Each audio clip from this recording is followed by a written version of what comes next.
Hi everyone, thanks for joining us on this beautiful day in Alberta. I'm Haley and managing the webinar is Lydia. We're on CPHR Alberta's marketing and communications team. Lydia's our resident webinar guru and will do any troubleshooting with you should anything come up. So just send her a question in the questions box there and we'll troubleshoot with you. As per usual, your questions about the presentation will be addressed in the last 15 or 20 minutes of the presentation. This is our 10th sponsor-supported webinar of 2018 and our second webinar with Western Medical Assessments, who have been partners with CPHR Alberta for quite some time now. The Western Medical Assessments team is doing the heavy lifting today, so I'm actually just going to hand things right over to them.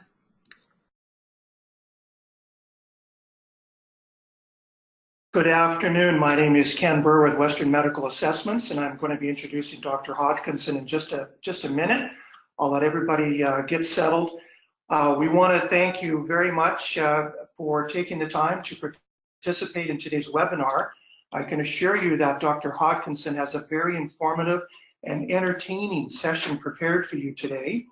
The formal part of this presentation will take about 40 to 45 minutes, and then Dr. Hodkinson will answer all the questions submitted by participants. We will also be asking all participants 3 intriguing questions, so it'll be fun to see how many people know the correct answers. As well, if anyone would like to discuss a case in confidence with Dr. Hodkinson, his contact info is noted in this slide presentation, and he would be pleased to assist you anytime after this presentation. Any questions, by all means, just give me a call. It is my pleasure to introduce our Western Medical Assessments CEO and Medical Director, who's here with us today. Dr. Roger Hodkinson has a long and distinguished career as a scholar, physician specialist, teacher, public health advocate, and successful medical entrepreneur. Here are just a few insights about Dr. Hodkinson. He is a scholar and graduate of Cambridge University in the UK, one of the most renowned medical schools in the world. He is a Royal College certified specialist in pathology and has had a number of leadership positions in organized medicine, both provincially and nationally. He has been recognized as Edmonton's Citizen of the Year for his relentless pursuit of tobacco-free lifestyles, and was chairman of ASH, Action on Smoking and Health, for many years. Dr. Hodkinson is recognized as being one of Canada's foremost experts on medical assessments, and he has personally reviewed about 67,000 IMEs. Dr. Hodkinson spends much of his day on the phone discussing medical matters with clients as a value-added service of Western Medical Assessments. He oversees all aspects of quality assurance to ensure that all WMA reports offer supportable, evidence-based opinions. I know you will enjoy Dr. Hodkinson's irreverent wit, medical wisdom, and intellectual honesty. It's my pleasure to present Dr. Hodkinson. Thank you very much, Ken. We're going to get going here with medicalization, how to avoid an HR train wreck. This photograph is kind of funny, isn't it? It shows a train not exactly on the tracks, but I put it up there for a particular reason. I think you'd all agree it's rather difficult to put that train back. And that's really the issue with medicalization. It's a huge problem. And sadly, when it has occurred, it's very hard to turn the clock back and put things back on track. I'm going to start off this presentation with a particular quote that is very relevant to this entire topic.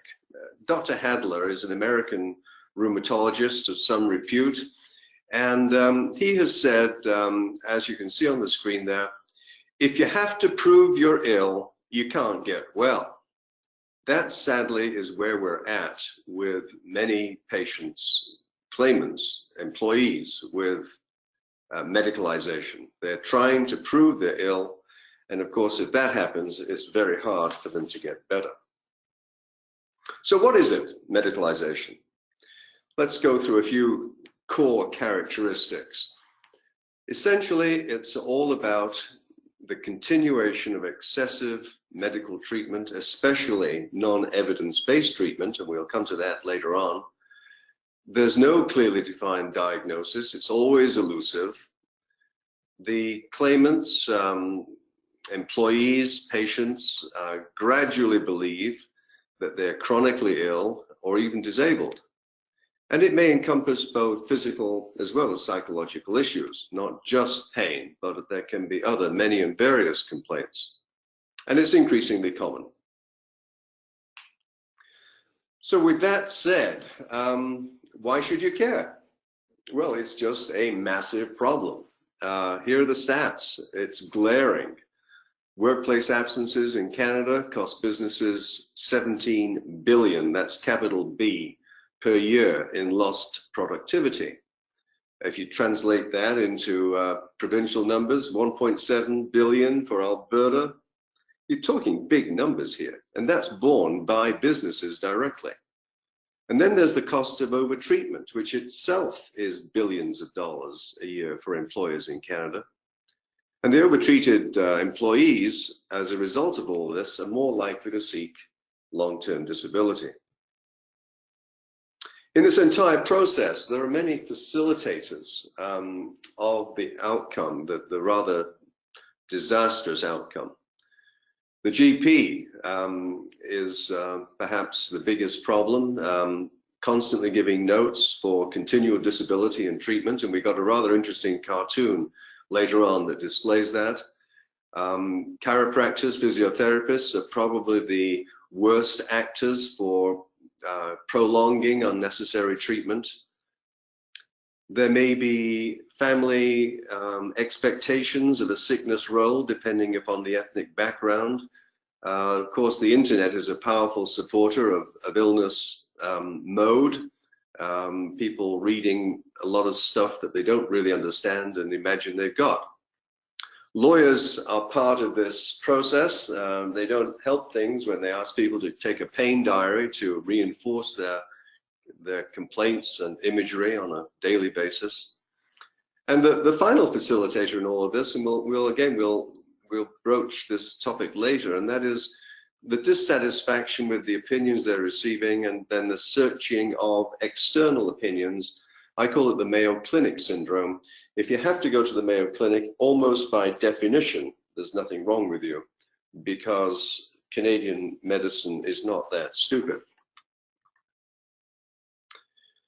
So let's change gears here for a bit and test your knowledge. This is the first of our questions. The question I'm sure you can all read is, if an employee is off work for 1 year, how likely are they to ever return to work? And you've got a number of choices there. So we'll just hold the phones here while you respond to that poll.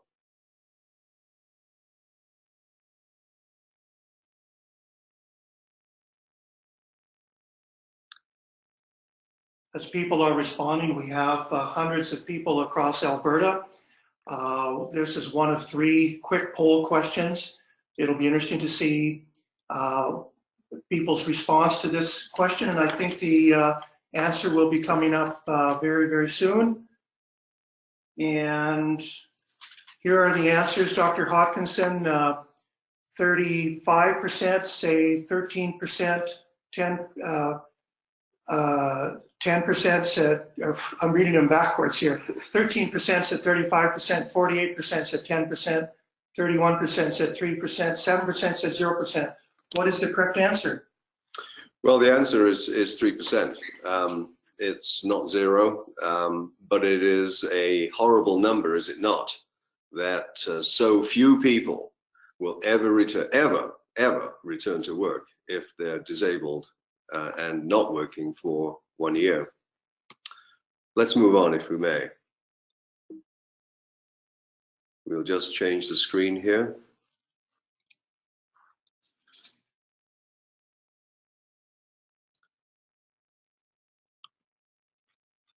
We're just trying to get the screen back up. It will be live momentarily. So here we go. This is a very important slide. I'm going to spend a minute or 2 on it. It describes in a very graphic way the vortex that results from medicalization. It accelerates just like a swirl down the drain It accelerates as you're getting towards the center of permanent disability that you can see there. Right at the top, we see the person presents with a medical problem. Hopefully evidence-based treatment starts, but at some point, of course, it should stop. Unfortunately, it often doesn't, and non-evidence-based treatment continues because people are desperately searching for a cure that's elusive, because of course there is no diagnosis, no condition to treat. It's at that point that medicalization starts gaining ground. People start believing that they're sick when they're really not. Along the way, someone may suggest that they can be helped with so-called medical marijuana. We've got some rather direct comments to make about that later on. They may well end up seeking an opinion down in the States because of no one getting it up here. Eventually, many people get in the grips of outright quackery with actors that we'll talk about later on. Opioids are sometimes sadly introduced into this often chronic pain scenario, and the whole thing accelerates in a very disastrous train wreck.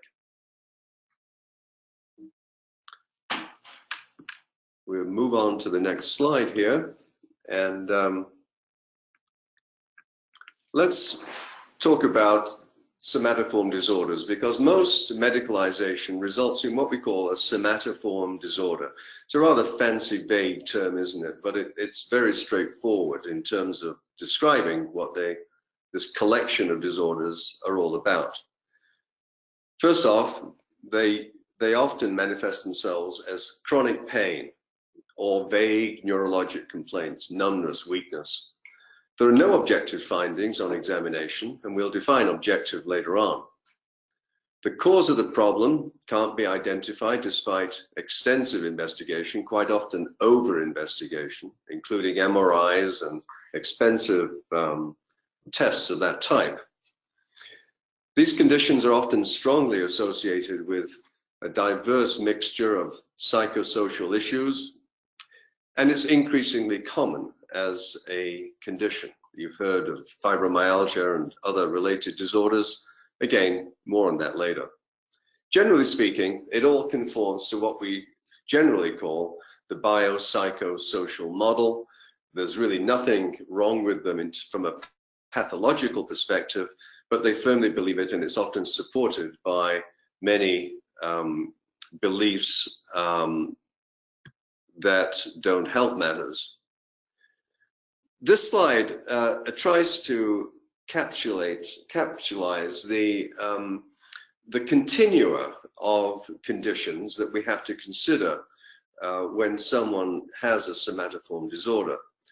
And I emphasize the word continua because these are not crisp buckets of conditions. There's often shared features, and as you merge from the right-hand side of pathological disease to somatoform disorders in the middle and outright malingering on the left.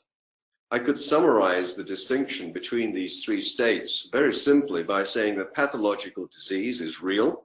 Let's talk about a disc in the back that's bulging and pressing on nerves. Pathologic disease is real. Somatoform is imagined, and malingering is just outright fake. That's a better way to describe them, perhaps. And then along that gradation, you see there are various combinations of the objective and subjective findings, much more objective findings when there's pathological disease, and no objective findings, purely subjective, which we'll define later with as you move towards malingering. And then confounding this analysis for the physician looking at this dispassionately, we have the reality of pre-existing disease, the fact that this condition may be just a temporary exacerbation of something that happened in the past, and the person might also be quite deconditioned. Let's expose you now to the second question, see if how you like this one.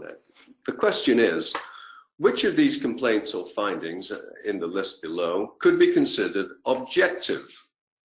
And we have a choice between pain, muscle mass, headache, or range of motion.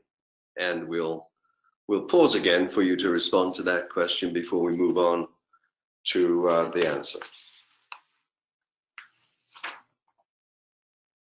Again, 4 choices, and everybody could put in their preferred answer, and we'll pull up the summary response in just a few seconds. It's kind of fun just to engage two-way with all the people on this webinar. And we didn't add the final option, Ken, that would have made it even more interesting, which is the old multiple choice question, none of the above. Yes. Okay, could we pull up the response and see what we have? So, Dr. Hodkinson, it looks like most people are saying muscle mass. Yes, good-o. That's the answer, muscle mass. The rest of that stuff is purely subjective. And that's better explained in the next slide.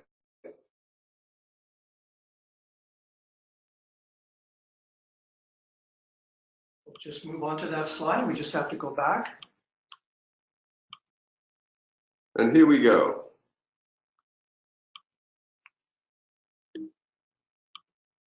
This slide really shows the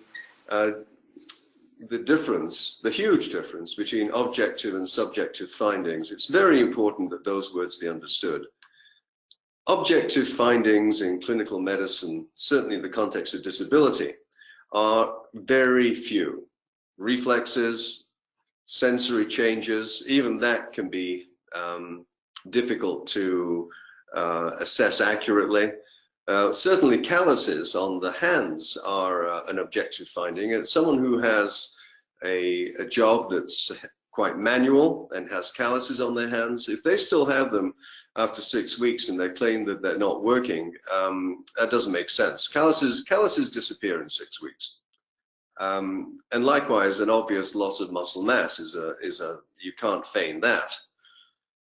But everything else, almost everything else, is purely subjective. In other words, you can feign it. You can tell someone that it's there. Pain, tenderness, headache, fatigue, range of motion. You can decide exactly where you stop raising your arm above your shoulder. Mood disturbances, etc., etc., etc. Just about everything that people complain of outside of serious disease with these somatoform disorders, just about everything they complain of is purely subjective and therefore impossible to verify.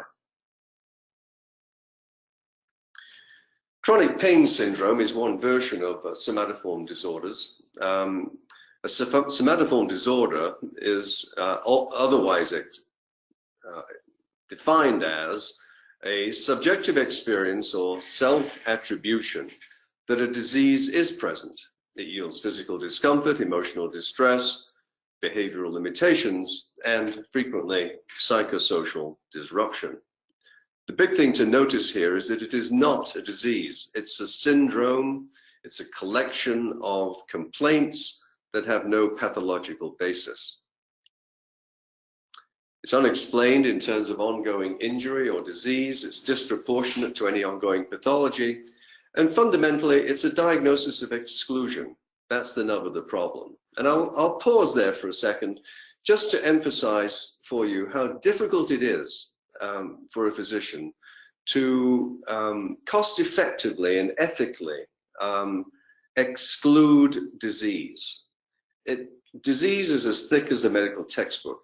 How far do you want to go down every rabbit hole to prove that something is not present? At the end of the day, there has to be a limit on that process because I call medicine the art of applied statistics. At every one moment, you're making a probability decision on the presence or absence of something. So sooner or later, there has to be a decision that enough investigation has taken place on a probability basis. And chronic pain syndrome is often associated with numerous red flags. Now, this is a slide to get your attention, and I hope it has. Recently, there was a publication from the University of Pennsylvania showing, not surprisingly, that hungry mice feel less pain. Now, I put this up because what this really implies is that if you distract people enough, they won't feel pain. It's a matter of mind over matter. Another way of describing this phenomenon of attention of the brain to a particular sensation is to draw your attention to the reality as I'm talking to you, that you're all sitting down in a chair, and until I tell you that this is going on, you'll be totally unaware of it. There's a pressure on your derriere, is there not? Now you can feel sitting in the chair, but until I drew your attention to it, you were unaware of it. Your brain was suppressing it. Well, by the same token, we think that the brain can do the opposite as well, excessively focus on normal sensations that eventually end up being interpreted as pain. There are many types of chronic pain syndromes. You're familiar with fibromyalgia. We'll elaborate on that shortly. Myofascial pain syndrome is another cute term that sounds fancy, but it means nothing. We don't know the cause of it. It's just meant to sound like we know what we're talking about when we actually don't. Chronic fatigue syndrome, another variation of that same set of syndromes.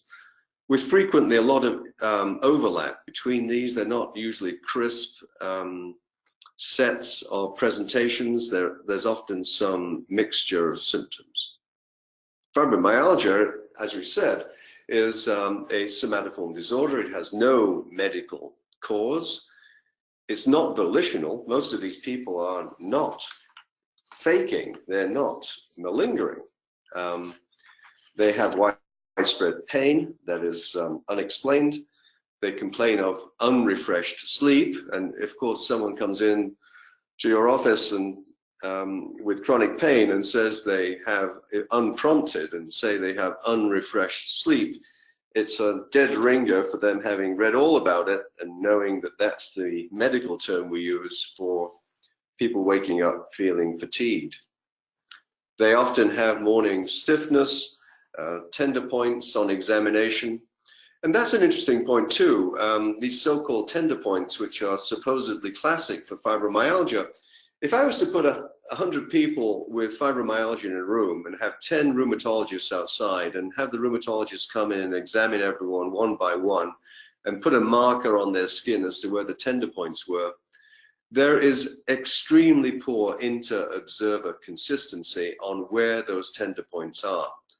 So I would take the position that if you don't know where they are and you don't know what they are, because there is no pathology underneath these so-called tender points, then what's the point of injecting them with local anesthetic and steroids to try and make them go away if you're not sure where they are and you don't even know what they are? About 50% of fibromyalgia is not related to trauma, and the cause of it, of course, is quite unknown. There are many red flags that might draw your attention to the possibility of a somatoform disorder. My comments here are not meant to be seen as prejudice. They're merely observations, certainly supported by the literature. More women than men have somatoform disorders. There's often a strong ethnic component because the family structure and the culture supports illness in ways that are reinforcing. There's often a low socioeconomic status. Sadly, that corresponds to being sucked into various non-evidence-based therapies that are available in every shopping mall. I call it a cancer in every shopping mall. It grows like a cancer. It's really sad that people get induced into taking part in these non-evidence-based therapies. I'd also like to draw your attention to an international comparison that was done by Dr. Schrader, a Norwegian neurologist, that kind of defines the expectation of illness that comes with knowledge of whiplash disorders, for example. What he did was he took 100 or so, maybe more, matched accidents in Sweden, a very litigious society with fibromyalgia societies grouping together. He compared matched accidents with the age of the car, the speed of collision, the age of the individual, the degree of damage, etc. Matched accidents in Sweden and Lithuania, which was just emerging from communism and did not have an insurance scheme. He went back 6 weeks later after the accidents and asked everyone the same questions. In Sweden, of course, they were predetermined to have all the set complaints of whiplash, which they trotted out. When he went to Lithuania, it was very different. In Lithuania, they didn't know what whiplash-associated disorder was. They didn't know that they were expected to have neck pain and all these funny feelings in their hands. They knew nothing of that. And so when he asked them, how are you feeling 6 weeks after the accident, the standard response was, I feel fine. Why are you asking me that question? It's my car that's the problem. The message there is bodies repair themselves and cars don't. Other red flags, people that go doctor shopping, they're dissatisfied with their job, their spouse may be on disability, they know someone with the condition, they've been educated, you might say, on the kinds of things that are likely to complain about for a particular condition. They may be knowledgeable. We see a disproportionate number of dental hygienists and dentists, for that matter, claiming disability with often somatoform disorders. There may be all kinds of psychosocial issues revolving around their marriage, the stresses of being a single mother, and the doctor may not have helped things by multiple extensions of return to work date. And here we have that famous cartoon, the elephant in the room syndrome. Sadly, my profession is as culpable as many massage therapists and chiropractors. Too readily giving a note to an individual who wants to be off work repeatedly, often with the financial inducement of knowing that if the note was not given, just perhaps his wife may not come back with the kids with snotty noses, and that would not be a good thing for a small business. There are often psychological red flags as well with somatoform disorders, individuals that are known to have poor coping skills for other reasons, anger problems. Interestingly, sexual abuse as a child is quite disproportionately represented in people who have fibromyalgia. No one knows why, but it seems to be a definite relationship. And there may be all kinds of psychological problems. It doesn't help when the case gets litigated. Representation tends to amplify things, prolong things. Certainly if there have been previous MVAs, prior WCB claims, complaints to the College of Physicians and Surgeons, those are all red flags that suggest the case may go sideways and end up with medicalization. Now, we talked about malingering earlier on that slide, showing the continuum of states from pathological disease through somatoform disorders through to outright malingering. This has to be considered in any case with a somatoform disorder. Is this a real presentation? Is there secondary gain?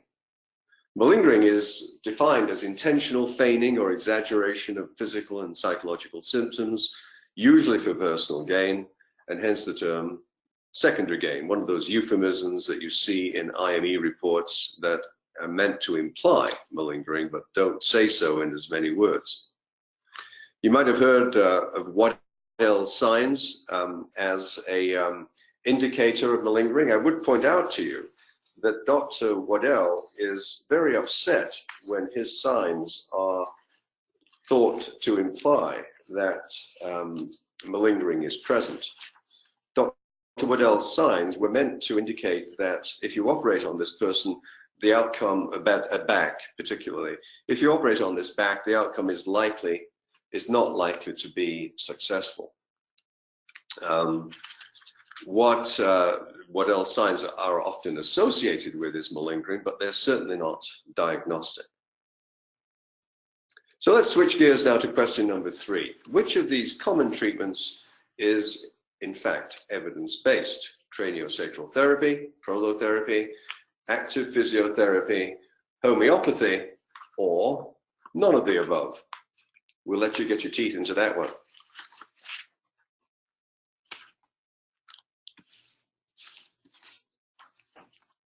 We see the numbers coming in.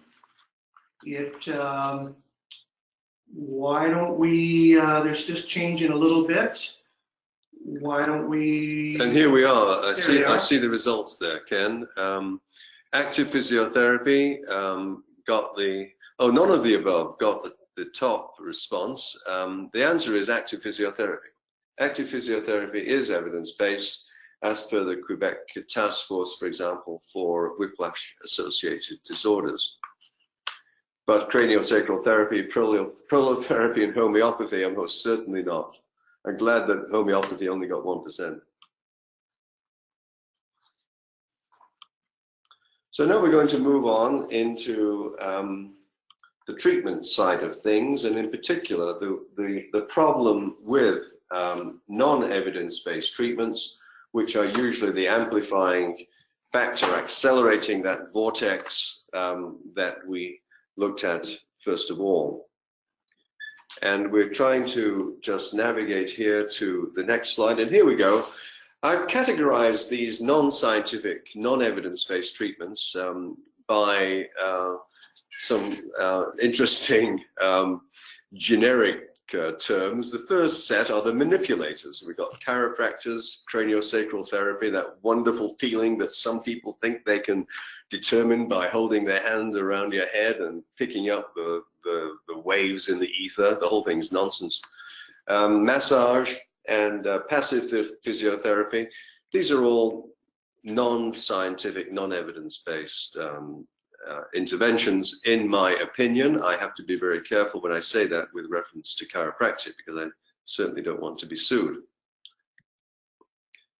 TENS is also the simulators. Here's this very interesting old photograph of a guy looks like he's trying to electrocute himself, doesn't it?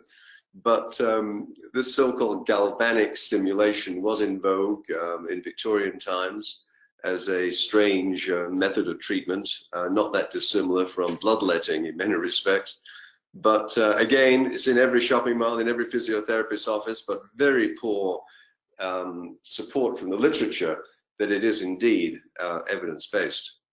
Then we have the needlers. The needlers, they stick things in you: acupuncture, dry needling, prolotherapy, all totally non-evidence-based. Acupuncture, of course, might work if you're of the right ethnic background and you believe it's going to work as a placebo, but virtually no truly scientific support for any of these. Prolotherapy is a word you might have heard of. It's when people inject an irritant into around a joint in the hope that the inflammation created would result in fibrosis, thereby stabilizing the joint.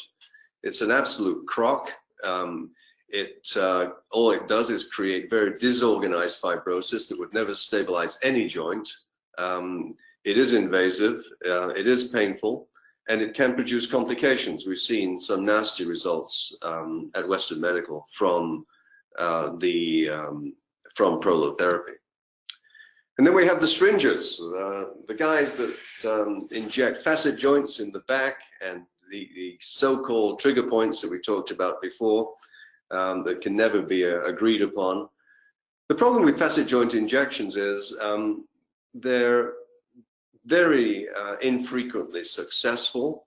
It's temporary, it has to be repeated, and it's often used just to identify a joint in the spine that may in fact be the source of pain, simply to progress beyond that to formal nerve ablation by radio frequency. In other words, like a microwave frying the nerves.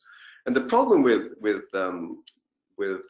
radio frequency ablation is that the nerves, of course, try to recover, and in that process they produce tangles of nerves that can themselves be the source of pain. So the net result of all of that can be, rather than making things better, it actually makes things worse. But along the way, certain physicians have made a heck of a lot of money doing it on a repeated basis. And at the end of the day, we have the outright charlatans, the really non-scientific treatments, the homeopaths and naturopaths who think they can cure renal failure by drinking a gallon of water every day that has a single molecule of urea in it. I mean, the whole thing is absolutely tragic when people get enticed into those kinds of treatments.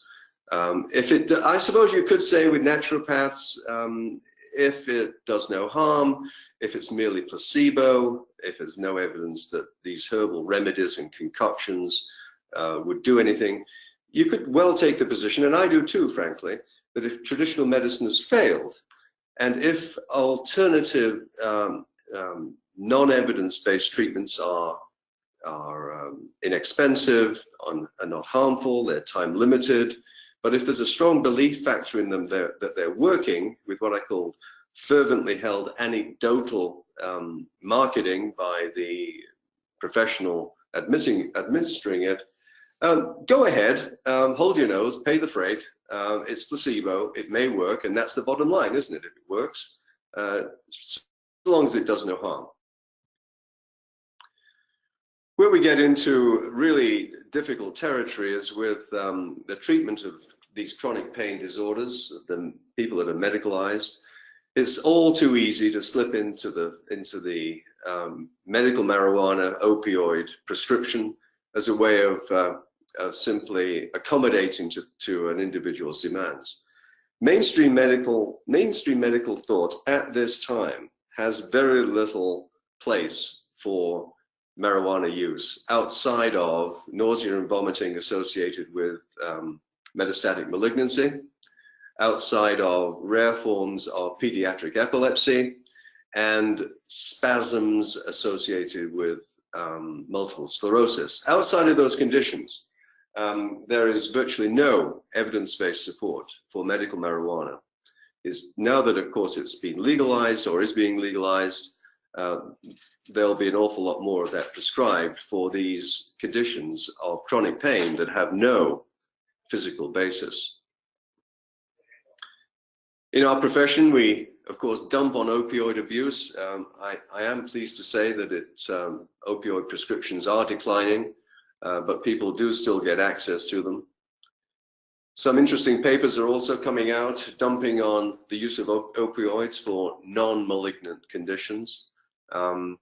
Here's one that was in the Journal of the American Medical Association back in March of 2018. And we could always get that paper to you if you wish, finding that there was no role for opioids in the treatment of back pain. It's not superior to other non-narcotic methods of control. So here we are in this merry-go-round. I'm mixing my metaphors here. A merry-go-round, of course, doesn't end up going down the drain. But it's a circular thing that you can interrupt. Excuse me. And how do you go about that? Well, first of all, it's a matter of awareness and avoiding passivity. If you're aware of the harm of overtreatment, you'll be alert to halting it and aware of the fact that medicalization can lead to long-term disability. Passivity, excuse me, passivity with an unclear diagnosis and an unclear treatment plan, those problems can be challenged very effectively with an IME to find the cause or rule out the fact that there is no pathology present, and to define a clear evidence-based treatment plan that might stop the vortex. What you can do in this situation is throw these people a life belt. Based upon this concept that we at Western Medical are introducing as a very beautiful condensed phrase that combines your need as managers of disability, the empathy that is expected of you and which you want to portray. You wish to be helpful and caring, but that empathy should be based on evidence-based medicine, both in terms of diagnosis and treatment. So evidence-based empathy is a very nice way of saying, listen, I'm not hard-nosed here. I care very much for you, but I care so much that I really want to be sure that you're on the right path. And that right path starts with a right diagnosis or ruling out conditions, and it starts with appropriate evidence-based treatment plan. So what you can do in all of this is to seek a clear diagnosis. Don't get blinded by a GP's rather nebulous disability note. You can seek a clear treatment plan that's evidence-based, time-limited, non-invasive, not harmful, market-priced, which of course rules out the vast majority that we skimmed over previously. And try and avoid marijuana and narcotics. Rather than just going with the flow, you should question whether or not those types of therapies are truly appropriate at an early stage in the development of medicalization. Active case management involves information gathering. I know how difficult that is. I empathize with you. When a GP is reluctant to reveal underlying conditions, to say it's challenging is an understatement. One way around that is to actually write a letter to the GP indicating what your understanding of the condition is, and if the GP would care to respond with more information as to the reasoning behind the decision for being off work, whether it's because of certain need for accommodations or what. If you ask some very open-ended questions, you may well find that in some cases the GP responds with some information that is quite helpful for you to understand what's going on.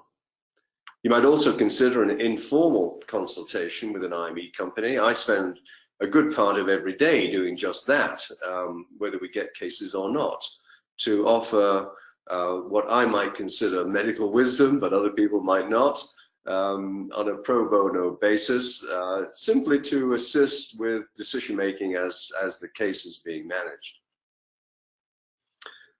To summarize, early intervention with an independent assessment can give you the path towards diagnosis, a treatment plan, and particularly a safe return to work plan if they're thinking of coming back, but you're not sure if they need accommodations, a part-time or graduated progression towards the original full-time position. So in summary, what I'd like to say is that early medical intervention radically avoids the possibility of medicalization. Independent medical assessments can provide medical clarity and faster resolution, bypassing the horrendous wait times that exist in the public health system, access to orthopods measured in typically, a year plus minus. To consider that the cost of active evidence-based intervention is substantially less than the total cost of passive case monitoring and letting the case get legs with resulting medicalization and quite often permanent disability. And finally, this isn't all from the company's perspective. It's very important, I think, in this entire process to put the employee center stage. This is a medical problem. If we help the individual with a medical problem, and there are all kinds of positive outcomes. They retain their self-esteem, the family income is maintained. The company, of course, is you might say, the secondary beneficiary of this if we put the employee first. the company will itself benefit by improved profitability and reduced insurance premiums.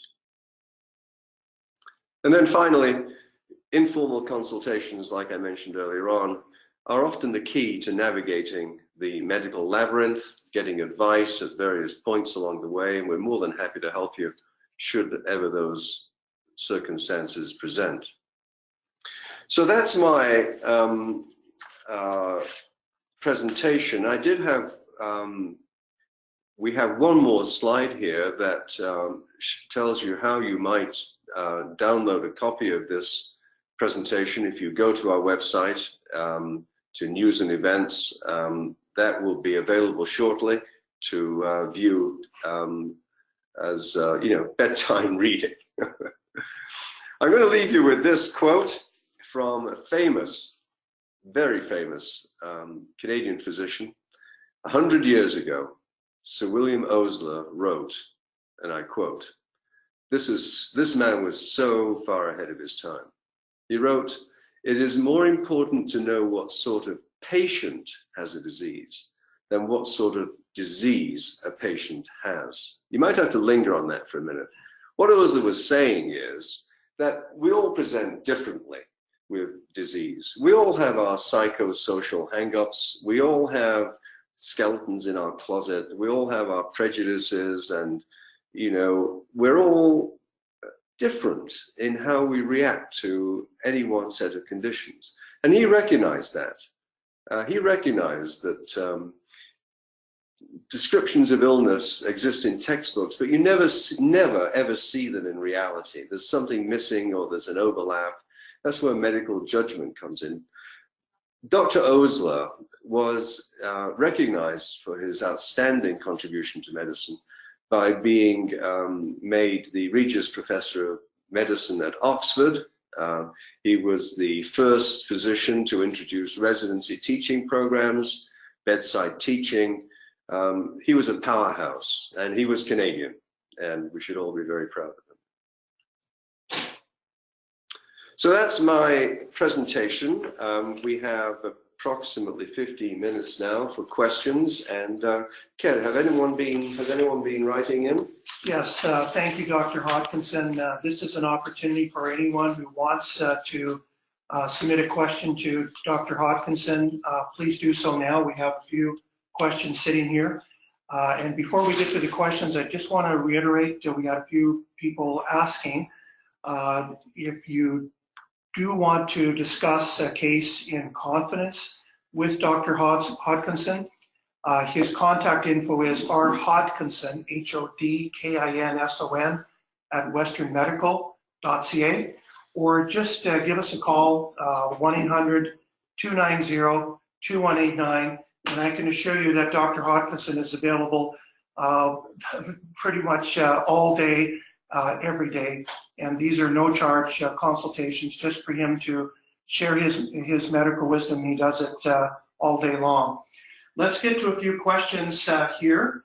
One of the questions we have is, Dr. Hodkinson, has there been any research done regarding vitamin and or mineral deficiencies causing some of these conditions? Outside of outright pathological causes of vitamin deficiency, I'm thinking here of malabsorption states and bulimia and so on.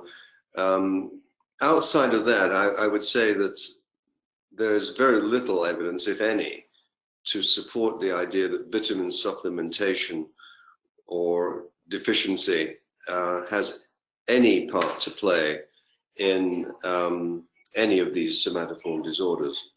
It's a natural trap to fall into, to think that there can be some panacea that you just have to swallow every day that might help things along.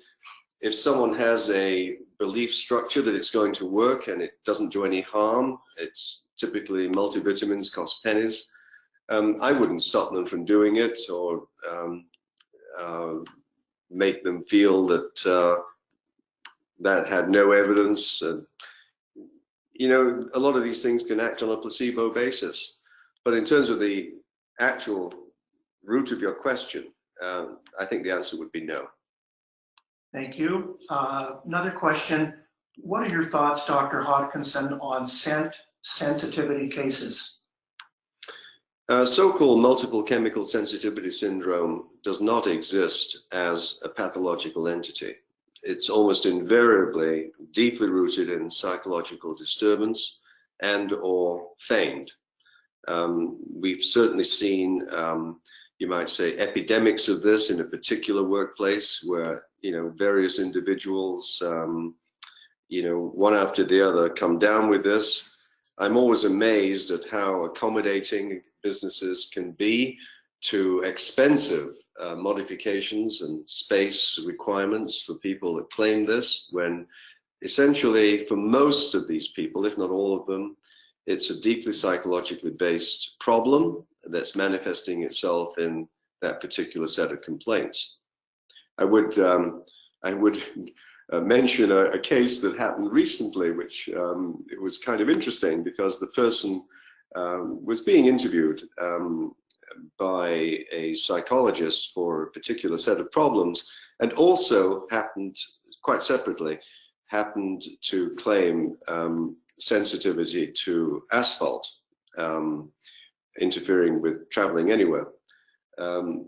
Because this sounds quite unlikely, the psychologist actually had brought in some asphalt in a paper bag and had it under his desk while he was interviewing this person, and the interview proceeded perfectly normally. Yeah, there are tricks of the trade here to try and determine if that type of complaint is legitimate. There are no real patch tests for it. There are respiratory function tests that are hard to administer because anxiety and all kinds of other things can play a role when those scents are introduced into the issue. That's to be distinguished, of course, from true allergies, which of course are real and are defined and can be identified with patch tests and confirmed with respiratory function tests. Thank you, Dr. Hodkinson. Another question. Has there been any research into PTSD and the use of using marijuana? Oh, I'm sure that there are people out there that think marijuana is the panacea for everything. It's all unproven. It's what I call fervently held anecdotal evidence. Someone stands up in front of you with a white coat and has a nice spiel and tells you it's going to work. Outside of those 3 or 4 conditions that I listed previously, there is no evidence-based support at the present time for marijuana having any beneficial effect in any other condition, including PTSD. What, of course, marijuana can result in is an addiction. It can result in the hyperemesis syndrome. It can result in all kinds of long-term complications of a psychological nature. And in the opinion of many of us in mainstream medicine, medical marijuana has an extremely limited place. If it is used, it's probably better to use the oils, the cannabinoids, as opposed to inhaled and ingested cannabis, marijuana, because of the difficulty of knowing what the dose is, other constituents in the product. Cannabinoids, generally speaking, lack the euphoria that's associated with other forms of consuming marijuana. If marijuana is being prescribed, I think most physicians, most mainstream physicians, would recommend the oils as opposed to a smoked product. Thank you, Dr. Hodkinson. Many questions coming in. Is there a limitation on how much information that an employer in Alberta can find out about the medical diagnosis without invading privacy? There's the nub, isn't it? An excellent question. I wish I had the answer. It's a matter of delicately walking through the minefield. You might, of course, get information directly from the individual if there's a reasonable relationship. What I think is terribly important in the management of disability is that instead of it being seen as a confrontational activity, it should be seen by the unions particularly as an activity that has at its core not the business of the company, not an invasion of privacy, but a wish, a serious wish, as I said, evidence-based empathy, a serious wish to get an individual back to their pre-existing state. And if everyone bought into that and started ignoring these defensive positions of why do you want to know and I'm not going to tell you, the employee would be so much better off. I know that doesn't help you very much, but as I said, you can write an open-ended letter to the GP explaining the work situation and the actual conditions at work, asking for an explanation of any accommodations that the GP, he or she is suggesting. I can't tell you any more than that because it is obviously an extremely sensitive area given the current state of legislation on privacy and human rights. No one wants to be accused of invading an individual's space. And I hope that general environment will change into a more cooperative relationship. It would be so much in everyone's interest. Dr. Hodkinson, a question, what do you think about menstruation issues with women with regard to medicalization? Oh, they're real. I mean, that's menstrual cramps and menopausal issues. Goodness, they're real, and they're a legitimate cause for disability and can be very difficult to manage. They need medical intervention and investigation for, what might seem to be simple period pain, maybe chronic salpingitis, could be a sexually transmitted disease. It could be all kinds of things. Has to be treated very seriously and investigated as potentially a real cause of disability. Thank you. Dr. Hodkinson, what are your thoughts on drug side effects like those from adjuvant cancer treatments? I'm not quite sure I understand the question. The question is, what are your thoughts on drug side effects? I guess that perhaps some drugs from a cancer treatment have presumably caused one of their employees to be off work. Yeah, absolutely. Chemotherapy can be vicious. I'd extend the question into therapy, in side effects of therapy in general. What many people are not aware of is when a doctor gives you that bit of paper called a prescription, she will say two words that you don't understand, but he or she does. And the two words are, try this. Because in the profession, we know that most drugs don't work in most people. We look differently, but we also have different receptors that drugs act on. Our receptors are all different because just like we look differently, our receptors for drugs have a different shape and size and electrical charge. And that's why most drugs don't work in most people. Our receptors are different. And side effects of drugs are sadly an unfortunate reality. And the questionnaire. And hence a reason to avoid them. They're all poisons. It's a matter of dose. They're all poisons. And the participant asked about chronic fatigue and muscle pain with those side effects too. Yeah, those can be side effects. For example, with the statins for cholesterol management, muscle pain is a well-recognized potential complication. There are other drugs that can be used that have the same effect of lowering cholesterol. Absolutely, drug side effects can be quite serious and indeed life-threatening. We have 1 minute left. I'm just going to repeat Dr. Hodkinson's contact information and then perhaps let him just give a short 30-second summary of his thoughts on this presentation. Again, if you have, I recognize we have a lot of questions coming in. We're going to get back to people through the CPHR to answer all the questions. I want to just remind people, if you want this presentation, it's very easy. We'll put that slide up here in a second again as well, so people can, there it is. You can go to our website, go to news and events, and you can download a copy of this presentation. And to contact Dr. Hodkinson directly, we recognize that many people do have confidential cases that require more than a few minutes to discuss, and a few cases have been brought in to our attention here, which we don't have time for here, but Dr. Hodkinson will be very generous with his time. Simply give him a call. You can reach him at 1-800-290-2189, or just send him an email. He'll get back to you, Hodkinson, Hodkinson, at westernmedical.ca. Dr. Hodkinson, the floor is yours. We have maybe 10 or 15 seconds. Thank you, Ken, and thank you all for attending. I hope it's been valuable to you. My closing message is, your employees are not stupid.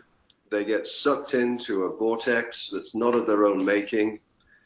You can help them avoid the vortex by early intervention. The later you leave it, the harder it is. Put your employee center stage. Forget about your company. The company will benefit at the end of the day if you do the right thing. And everyone benefits, self-esteem is preserved. And the general concept is evidence-based empathy.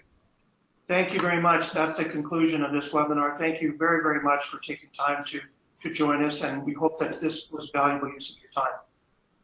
Thank you, everybody, for joining us on your lunch time. We have another webinar next week. You will find more information in the follow-up email, which will be sent in 2 hours or so. And thank you to Dr. Hodkinson for a great presentation, and thank you, Ken, for managing the question. Thank Have you, a Lynn. wonderful afternoon, everybody. Bye.